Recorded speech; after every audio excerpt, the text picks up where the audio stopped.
What's up? What's up? What's up? Ladies and gents, boys and girls, you are now tuned in to a brand new episode of Sports Way with Dre Day podcast.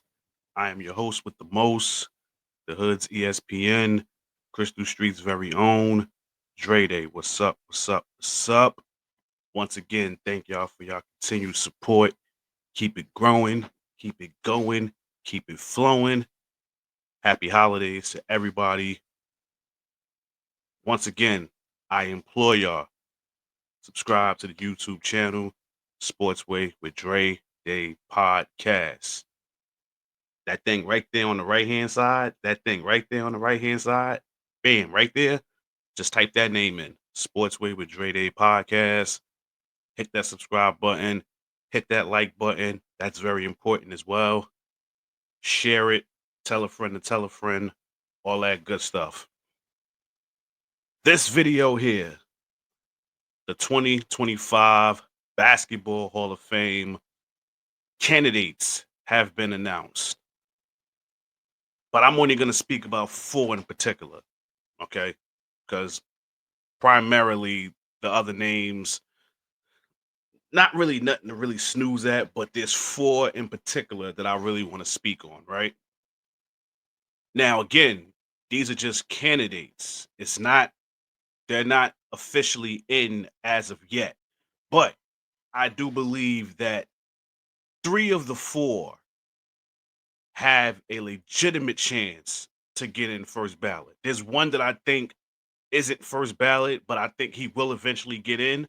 But I do believe that all four of them is Hall of Famers. It's just a matter of, is you first ballot or is you second ballot? Dwight Howard is one of those names.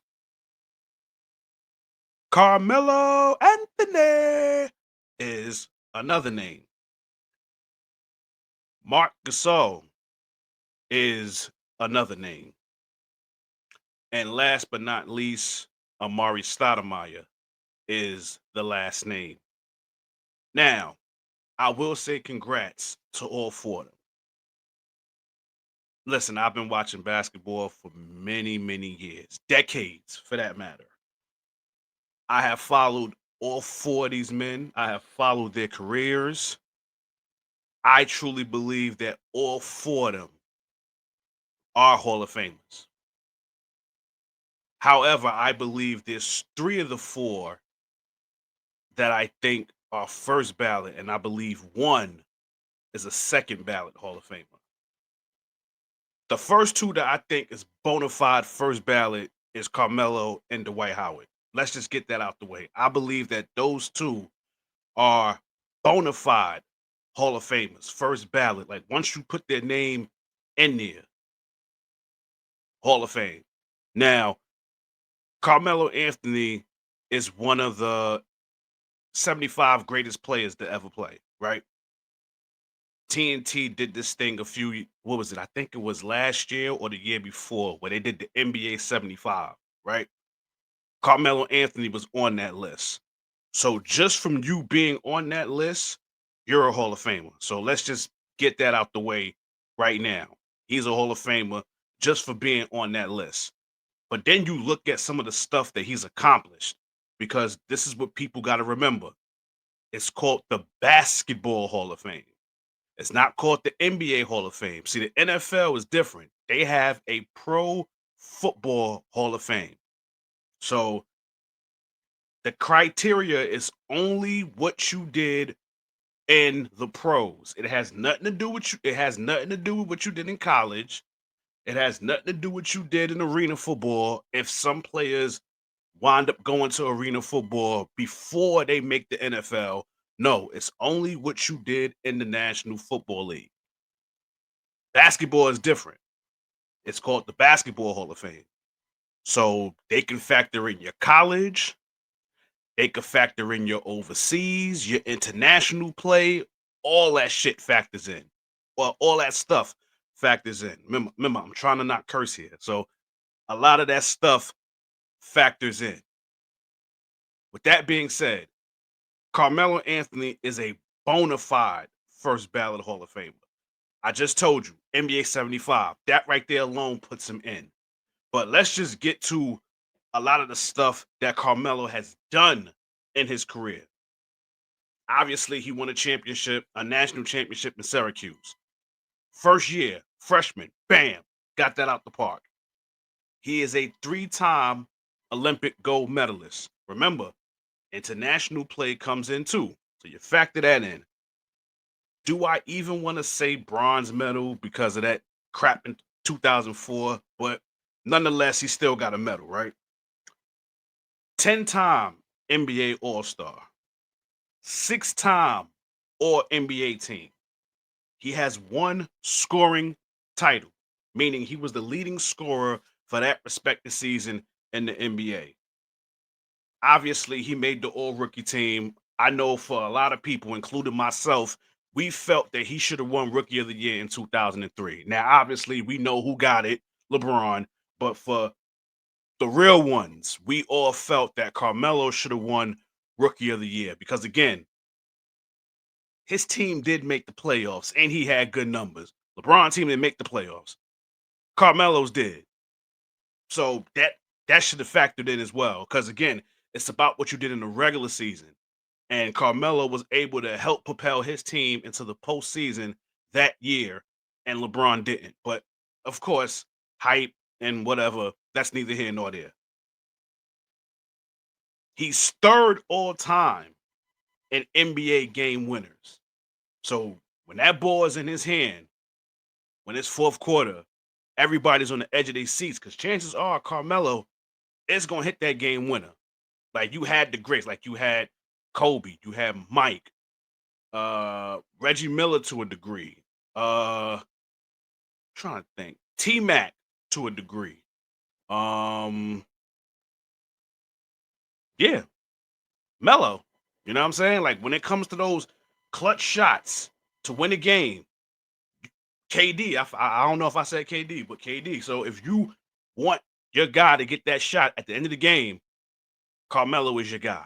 Okay. And again, I just said that he made the NBA 75th anniversary team. So just off that alone, he gets in because I believe all the 75, well, all the other 74 players are in the Hall of Fame. Now, there's one player that I felt should have been on this NBA 75 team. And listen, as God is my witness. First off, let's give a round of applause to Carmelo for making this candidacy. Yes, absolutely. And now we are going to clap for Dwight Howard.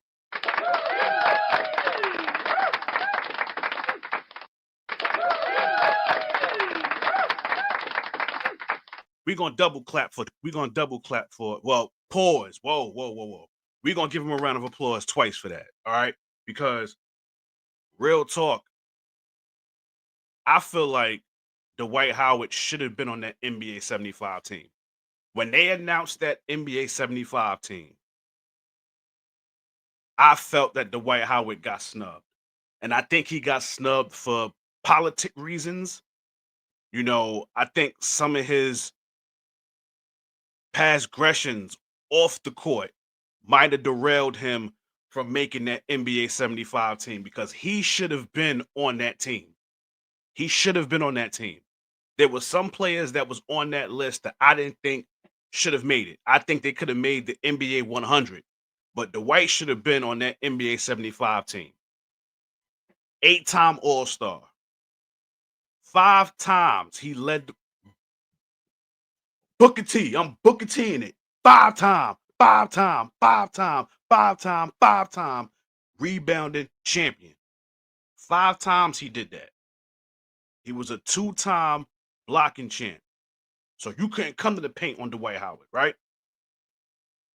8-time All NBA.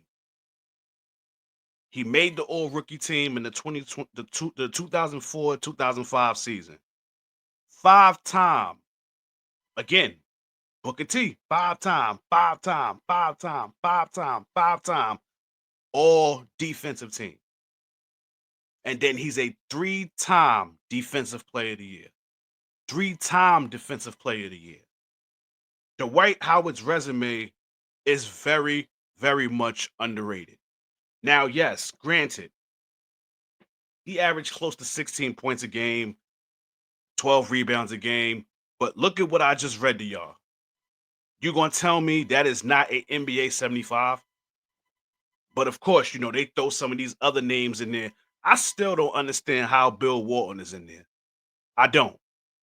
God bless the dead. I still don't get how he's in there when he probably had two great seasons in Portland and then injuries rendered him. But again, it's the Basketball Hall of Fame. So maybe his college success is the reason why he's in there because it can't be NBA. It can't be. It just can't be. Dwight should have been on that NBA 75 anniversary team. And I'm going to keep saying that. I felt that he got snubbed. And yes, he's an NBA champion. Yes, it was in the bubble with the Lakers, but nonetheless, he has a ring now. He's a champion. So, yes, Dwight Howard is on this list, and I do believe that he will be a first ballot Hall of Famer. So for them, those are my two ultimate locks, Melo and Dwight. Next, we got Big Marc, Big Spain, Big Burrito, and that would be Pau Gasol's little brother, Marc Gasol. Now, 14 points a game, a little over 7 rebounds, could space the floor, could play defense, could distribute the balls sometimes on occasion as well. Decent numbers. He was a very, very intricate part to the Memphis Grizzly teams. Absolutely. When it was Mike Conley, Tony Allen, Zach Randolph, and Marc Gasol, right? That was like the Fantastic Four, right? Unfortunately, he got his championship with the Raptors. If you ask him, I'm sure he would have loved to have won one in Memphis, but he had to go to Toronto to get it. But nonetheless, he's an NBA champion, so that definitely helps in his argument. Two-time All NBA, 2008, 2009 All Rookie Team, three-time All Star, All Defensive Team in 2012 and 2013, and he won the Defensive Player that year. Now, that year, some people say LeBron should have won. Who knows, right? But again, like I said, this is the Basketball Hall of Fame. So, do I need to count his success overseas? Do I need to count his success in the Olympics? I don't think they got any gold medals because we was getting them, but he got a lot of damn silvers. He got a lot of silver medals in international play, whether it's Olympics, whether it's uh FIBA, because FIFA is soccer, FIBA is basketball. So he got a lot of medals in World Cups and international ball as it pertains to basketball. They got a lot of silver. They ain't got that much gold, but they still got silver nonetheless, right? So I think he's going to get in the hall as well. Amare Stoudemire, he's my wild card. He's my wild card. Now, I think what's going to benefit him is this.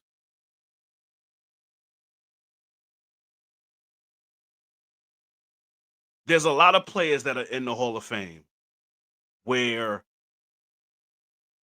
injuries plagued their career, right?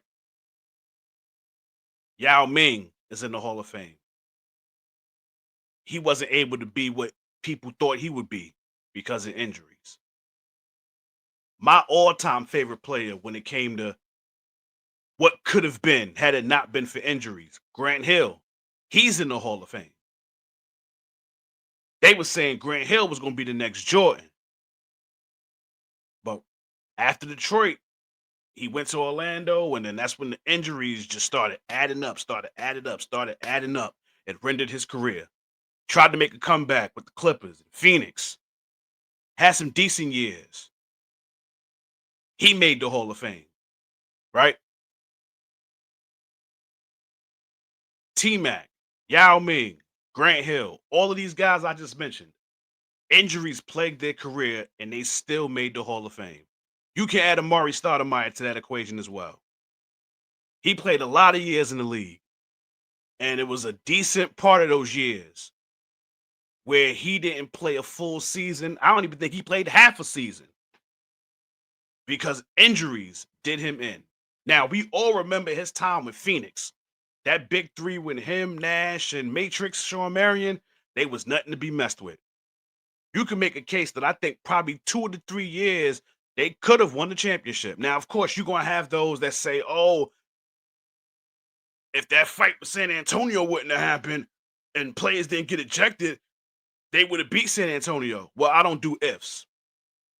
If was a fifth, we all be drunk. We don't do ifs here. The point is that they didn't advance. They got eliminated. So we don't know what would have happened. So eat your heart out. But he was a monster in Phoenix, very much a monster. He comes to the Knicks. Him, Melo, Jeremy Lin. Amare played great those years with the Knicks. I think it was 1 year or probably 2 years. He probably was in the MVP conversation. But once again, injuries did him in. And once them injuries keep doing you in, it just keeps going and going and going and going. And I think that's what's gonna probably hurt him to not get in first ballot. But I do think he's still gonna get in though. I still think Amari is gonna get in. Don't get it twisted. I think he's still gonna get in. I just don't think it's gonna be first ballot. Because again, 6-time All-Star, that's nothing to snooze at. 5-time All NBA, that's nothing to snooze at. Remember, there's 3 All NBA teams. It's a first, second, and third team. He was a 5 All NBA. That's nothing to snooze at. He won Rookie of the Year in the 2002 2003 year. That was the year that Yao Ming made it. That was the year my man Jay Williams made it. Unfortunately, he had a serious, serious motorcycle accident that ended his career. But for the most part, Amari was a beast. He was a beast. I'm not going to argue that. I just think that with the injuries, the countless years that he had injuries, I think that's going to render him from getting in first ballot. But I do think he's still going to get in, though. I still think he's going to get in, though. I truly believe he's still going to get in the Hall. I still think so. Because he has some good numbers. He has some good numbers. Don't get it twisted. So there you have it. Congrats are in orders to all 4 of those names I just mentioned, which is Carmelo Anthony, Dwight Howard, Marc Gasol, and Amare Stoudemire. I don't know when the official class will be announced, but once I read this, I said, you know what? Let me get busy and let me record some videos because I've been inactive for quite some time. So it's time for me to get back into the groove again. So as you can see, I've been dropping videos left and right. I think this is the 3rd straight one that I did. I'm just trying to get that content out there for y'all and stay consistent and stay active. So thank y'all for your support. But again, it's a wrap for this video. Once again, thank y'all for your continued support. Keep it going, keep it growing, keep it flowing. Once again, subscribe to the YouTube channel. Subscribe to it. Sportswear with Dre Day podcast. Hit that like button. It is extremely important that you hit that like button. Share the video, share the podcast, like copy the link and send it to people. Tell a friend to tell a friend, all that good stuff. Once again, thank y'all for y'all support. I can't tell y'all that enough. In closing, y'all know how this goes. This has been another episode of Sportswear with Dre Day podcast. Catch y'all on the flip side. Once again, happy holidays to everybody. To my people in the tri-state area, it's about to get nippy out here. So make sure you bundle up, not get sick. Everybody for that matter. I'm not even just going to be biased to my Northeast people. I'm talking about everybody. Bundle up, Y'all be safe. God bless. Peace and love. Your boy is out of here. Peace.